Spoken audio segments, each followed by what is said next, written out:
Radioactive material A has a decay constant 8 lambda, whereas material B has a decay constant lambda. Initially, they have same number of nuclei. After what time the ratio of number of nuclei of a material B to a material A will be equal to E. It's known that the formula for the number of nuclei remaining after time t is n of t is equal n naught e power minus lambda t, whereas lambda is representing the decay constant.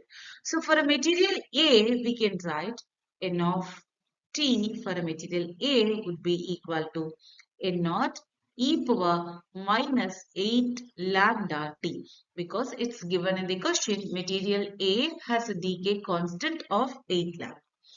Similarly, for a material B, we can write n of t is equal n naught e power minus lambda t, because it's given in the question the material B has a decay constant of lambda. Now we can calculate the ratio NB divided by NA. So we will get the value of e power 7 lambda t.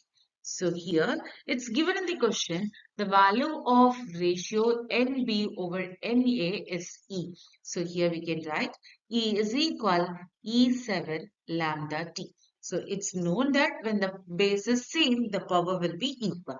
So we can write 1 is equal 7 lambda T. So from this we can write T is equal 1 divided by 7 lambda.